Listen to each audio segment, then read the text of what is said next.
The morning sun cast long shadows across the perfectly manicured gardens of Windsor Castle.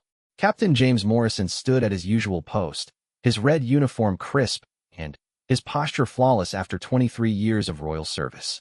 At 52, he had seen 3 generations of the royal family grow up before his eyes, but nothing had prepared him for what he was about to witness.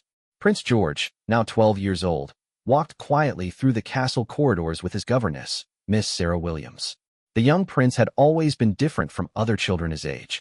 While most boys his age were loud and energetic, George carried himself with a gentle dignity that surprised even the most experienced palace staff. James had been assigned as George's personal protection officer since the prince was 7 years old.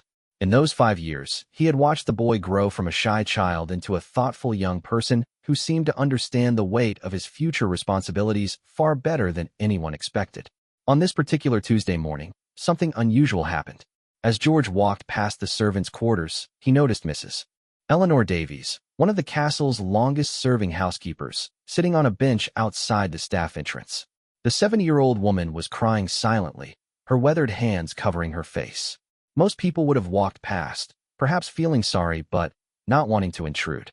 George stopped.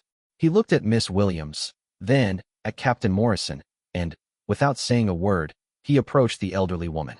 "Mrs. Davies," George said softly, his young voice filled with genuine concern.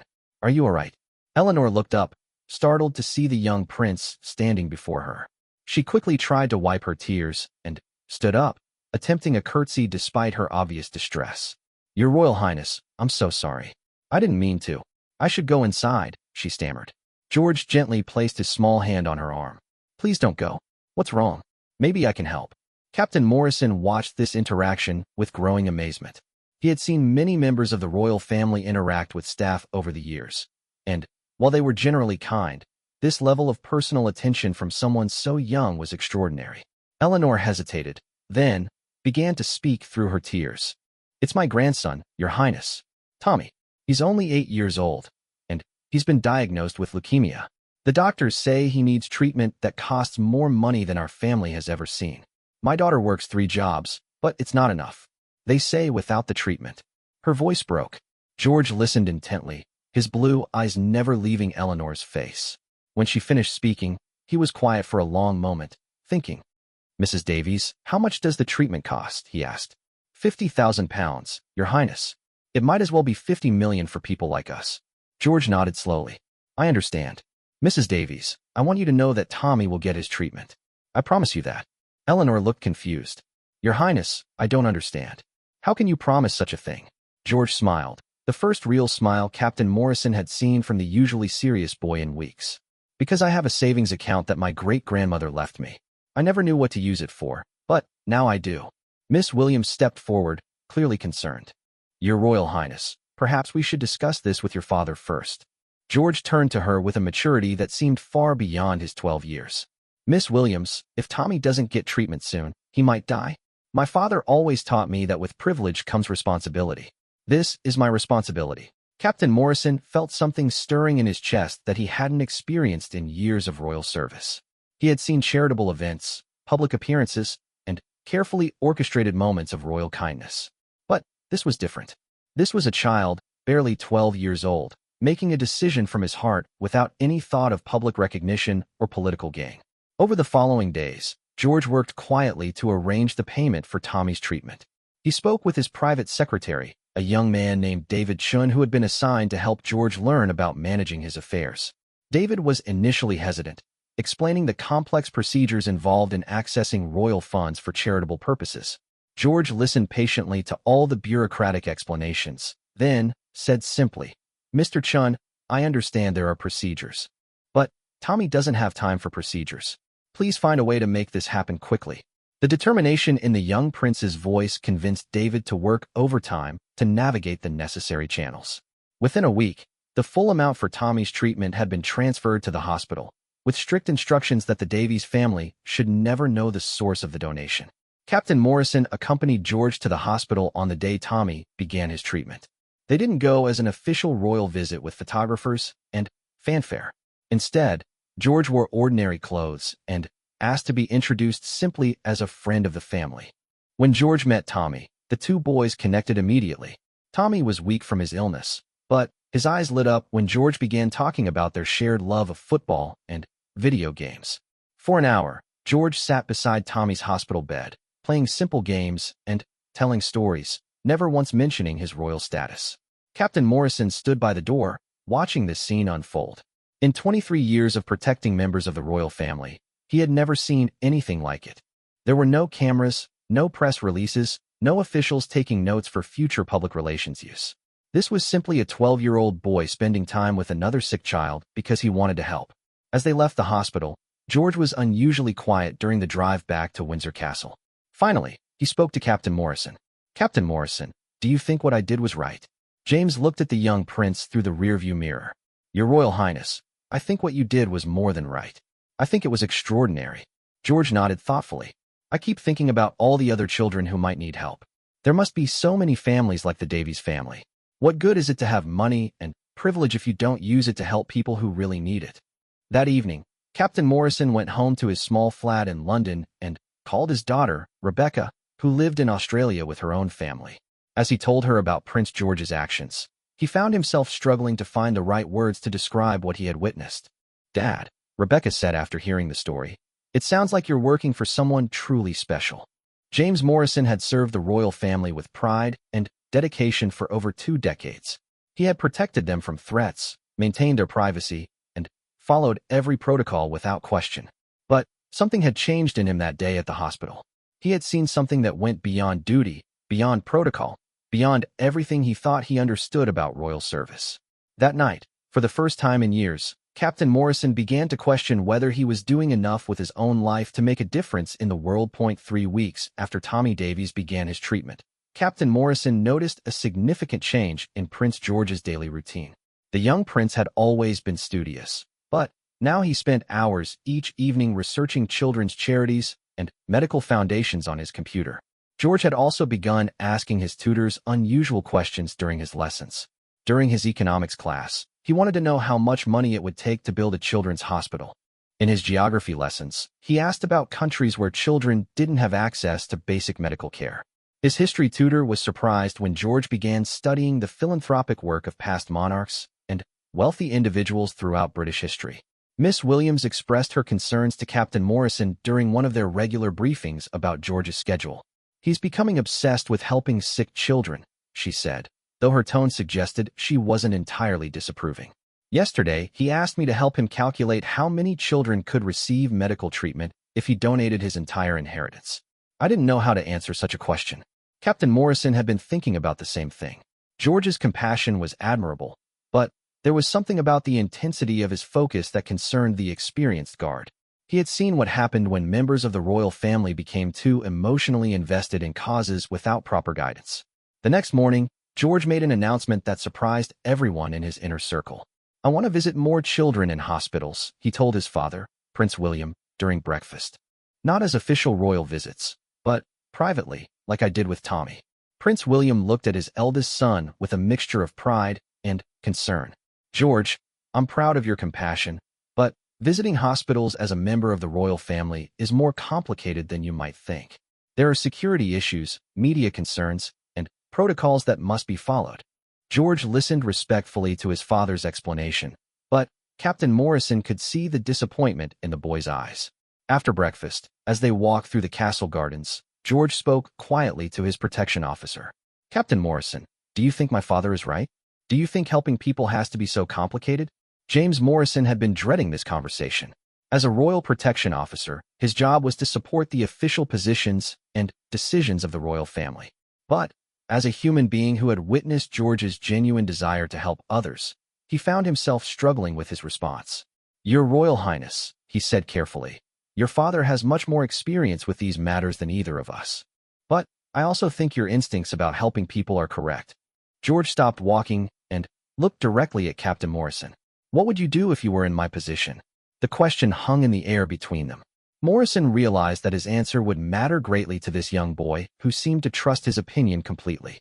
"I think," Morrison said slowly, "that there might be ways to help people that don't require official royal protocols. Sometimes the most meaningful help happens when nobody is watching or taking pictures." George's eyes lit up with understanding. You mean like what we did with Tommy? Exactly like what we did with Tommy. Over the following weeks, George and Captain Morrison developed what they privately called quiet missions. These were unofficial visits to hospitals, children's homes, and community centers in and around London. George would dress in ordinary clothes, and Morrison would arrange the visits through his personal contacts rather than official royal channels. During these visits, George would simply spend time with sick or disadvantaged children, playing games, reading stories, or just listening to them talk about their lives. He never revealed his identity, introducing himself simply as George to the children they met. Morrison was amazed by how naturally George connected with these children. The young prince seemed to have an instinctive ability to understand what each child needed, whether it was someone to play with, someone to listen to their fears, or simply someone to sit quietly beside them when they were scared. One afternoon, they visited a hospice for terminally ill children in South London. George spent 2 hours with a 9-year-old girl named Lucy who was dying of brain cancer. Lucy loved to draw, and George sat beside her bed, encouraging her artwork and asking her to teach him different drawing techniques. Before they left, Lucy gave George one of her drawings, a picture of 2 children playing in a field of flowers under a bright sun. "This is for you, George," she said with a weak smile. "I drew it to show what I think heaven will look like. I want you to have it so you'll remember me." George took the drawing with hands that trembled slightly. "Lucy, I promise I will never forget you. And this drawing will remind me every day that there are brave people like you in the world." On the drive back to Windsor Castle, George was unusually quiet. Finally, he spoke to Captain Morrison. "Captain Morrison, Lucy is going to die soon, isn't she?" Morrison nodded sadly. "Yes, Your Royal Highness. I believe she is." George stared out the window for a long time. "It doesn't seem fair. She's so young, and she's so kind. Why do bad things happen to good people?" Morrison had been asked similar questions by his own children when they were young, but somehow this conversation felt more profound. "I don't know if there's a good answer to that question, George. But I do know that people like Lucy teach us how precious life is, and how important it is to use our time to help others." George nodded thoughtfully. "I want to do more. I want to help more children like Lucy and Tommy." "What did you have in mind?" George was quiet for several minutes before answering. "I've been thinking about the money in my trust fund. It's millions of pounds that I'll inherit when I turn 18. I know I'm supposed to use it for royal duties and maintaining properties, but what if I use some of it differently?" Morrison felt a familiar stirring in his chest, the same feeling he had experienced when George first decided to help Tommy Davies. "What are you thinking about specifically?" "I want to create a foundation," George said with growing excitement. "Not an official royal foundation with ceremonies and publicity. A private foundation that helps sick children get the treatment they need, no matter how much it costs or where they come from." Morrison pulled the car over to the side of the road and turned to look at Prince George directly. "Your Royal Highness, do you understand how extraordinary that idea is? Do you realize that most people, even adults with far more life experience than you, never think about using their wealth that way?" George looked confused. "But isn't that what money is for? To help people who need help?" Morrison smiled, remembering his own 12-year-old self and how different his concerns had been at that age. "Most people think money is for buying things they want. You're thinking about money as a tool to solve other people's problems. Is that wrong?" "George," Morrison said, using the prince's first name without the formal title for the first time in 5 years of service, "that's the most right thing I've ever heard anyone say." That evening, Captain Morrison sat in his flat, staring at Lucy's drawing that George had asked him to keep safe. He thought about his 23 years of royal service, his comfortable pension, and his quiet life. He thought about Prince George, barely 12 years old, planning to give away millions of pounds to help sick children. For the first time since he had begun working for the royal family, Morrison began to question whether simply protecting and serving was enough. Watching George had shown him a different way of thinking about duty and service. As he prepared for bed, Morrison made a decision that would change the course of both his life and Prince George's mission to help others. Captain Morrison's decision crystallized on a rainy Thursday morning in November. He had spent the previous evening researching children's charities and medical foundations, trying to understand how George might turn his vision into reality. What he discovered both excited and overwhelmed him. The need was enormous. Thousands of children across the United Kingdom and beyond were suffering from illnesses that could be treated or cured if their families had access to proper medical care and funding.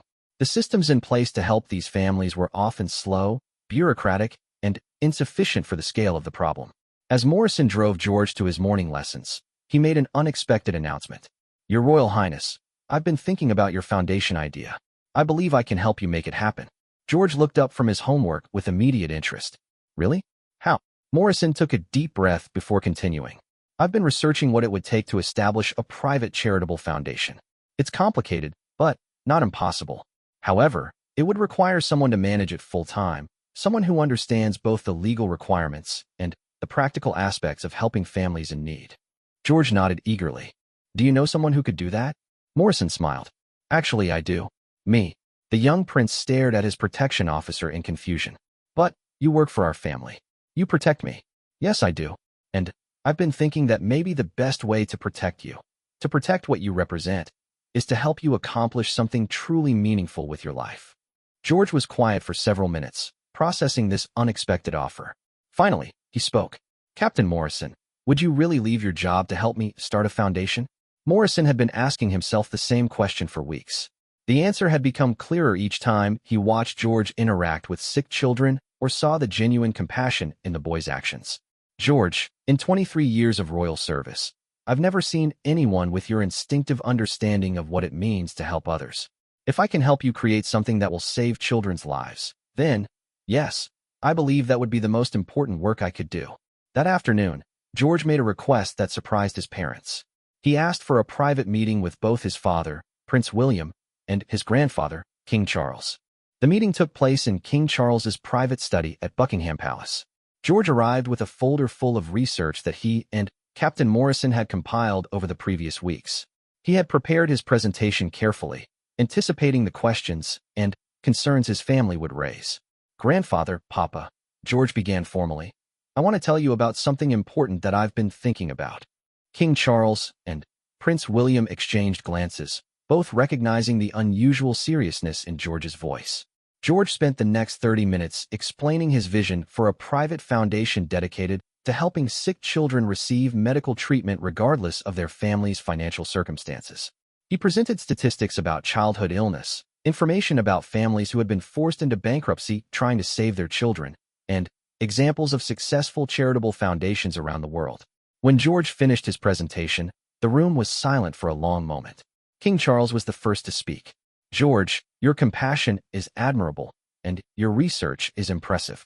But establishing and running a charitable foundation is an enormous responsibility. Are you certain you understand the commitment you're proposing? George nodded seriously. Grandfather, I understand that I'm only 12 years old. I know I can't run a foundation by myself.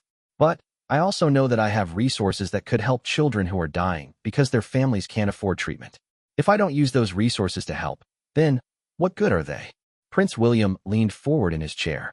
George, what you're describing would require someone to manage the foundation professionally. It's not something that can be done as a hobby or a part-time project. George looked at his father directly. I know, Papa. Captain Morrison has offered to resign from Royal Protection Service to become the foundation's director. Both men turned to look at Captain Morrison, who had been standing quietly at the back of the room. King Charles addressed Morrison directly. Captain, is this true? Are you prepared to leave royal service after more than 2 decades? Morrison stepped forward. Your Majesty, serving this family has been the honor of my career. But I believe that helping Prince George create something that could save children's lives would be an even greater honor. Prince William studied Morrison's face carefully. This is a significant decision, James. You would be giving up your pension, your security clearance, and your position within the royal household. Are you certain this is what you want to do? Morrison thought about Tommy Davies, about Lucy with her drawing of heaven, about all the children he had watched George comfort during their quiet missions to hospitals and hospices. Your Royal Highness, Morrison said firmly, I have never been more certain of anything in my life. The conversation continued for another hour, with King Charles and Prince William raising practical concerns about funding, legal structures, and public relations implications. George listened carefully to each concern and provided thoughtful responses that demonstrated how seriously he had considered every aspect of his proposal. Finally, King Charles made his decision. George, if you are truly committed to this path, and if Captain Morrison is willing to manage the foundation professionally, then you have our support. However, there will be conditions. George nodded eagerly. What conditions, grandfather? First, the foundation must be established as a completely private entity, separate from official royal charitable work. Second, your involvement must not interfere with your education or your preparation for your future royal duties. Third, all major decisions about the Foundation's operations must be approved by a board of trustees that includes experienced professionals in charity management and healthcare. George accepted these conditions immediately. Thank you, grandfather. I promise I won't let you down. King Charles smiled, the first genuine smile he had shown during the entire meeting. George, I don't think you could let us down if you tried. Your mother would be very proud of the young man you're becoming. Over the following weeks, Morrison began the complex process of transitioning away from his role as Royal Protection Officer. His colleagues in the Royal Protection Service were shocked by his decision. Many of them couldn't understand why anyone would voluntarily leave such a prestigious and secure position. Detective Inspector Sarah Fletcher, who had worked alongside Morrison for 8 years, confronted him directly during his final week of service. James, have you lost your mind? You're giving up everything you've worked for. And for what? To manage some charity for a 12-year-old? Morrison had expected this reaction from his colleagues. Most of them saw royal protection work as the pinnacle of their careers, and his decision to leave seemed incomprehensible to them. Sarah, Morrison said patiently, I've spent 23 years protecting the royal family from threats. Now I have the chance to help one of them create something that will protect children who are facing the ultimate threat. I can't think of any work that would be more meaningful than that. Fletcher shook her head in frustration. But what happens when Prince George grows up and loses interest in this charity work? What happens when he gets distracted by other things, like most teenagers do? You'll be left with nothing. Morrison had considered the same possibility. George was still young, and there was no guarantee that his current passion for helping sick children would continue as he grew older and faced the increasing responsibilities of his royal position. You're right that there are no guarantees, Morrison admitted. But I've watched George make decisions and interact with people for 5 years. I don't think his compassion is something he'll outgrow. And even if he does, I believe the foundation we create together will continue to help children long after both of us are gone. On Morrison's final day as Royal Protection Officer, George presented him with a gift that brought tears to the veteran guard's eyes. It was a framed photograph of George and Tommy Davies playing chess in Tommy's hospital room, taken during one of their private visits. Below the photograph, George had written, "Thank you for helping me understand that the best way to serve others is to serve with your heart." As Morrison cleared out his office and prepared to begin his new career as a charity director, he felt a mixture of excitement and nervousness that he hadn't experienced since his first day of royal service 2 decades earlier. He was leaving behind everything familiar and secure to embark on an uncertain adventure with a 12-year-old prince who wanted to change the world. Many people would think he was making a terrible mistake. But as Morrison looked at the photograph of George and Tommy, he knew he was making the right choice. 6 months after Captain Morrison officially resigned from royal service, the George Davies Children's Medical Foundation was quietly registered as a private charity. The name had been George's idea, a tribute to both Tommy Davies, whose illness had inspired the foundation, and to honor all the children they hoped to help. Morrison had spent those months learning everything he could about charity management, healthcare systems, and fundraising. He had enrolled in evening courses on nonprofit administration and had sought advice from directors of established children's charities. The transition from Royal Protection Officer to Charity Director had been more challenging than he had anticipated, but his determination never wavered. The Foundation's first office was a small rented space in central London, far from the grandeur of royal palaces. Morrison furnished it simply, with basic desks, filing cabinets, and a computer system. On the wall behind his desk, he hung Lucy's drawing of heaven, the picture the dying girl had given to George months earlier. George visited the office every Saturday afternoon, taking the train from Windsor with a single protection officer. These visits had become the highlight of both George's and Morrison's weeks. Together, they reviewed applications from families seeking help, researched medical treatments, and planned the Foundation's activities. Their first case came through Mrs. Eleanor Davies, who had heard about the Foundation through hospital staff. A 5-year-old boy named Marcus Chun needed urgent heart surgery that would cost £35,000. His parents, recent immigrants from Hong Kong, had exhausted their savings and were facing an impossible choice between bankruptcy and their son's life. George read Marcus's medical file with the same careful attention he gave to his school assignments.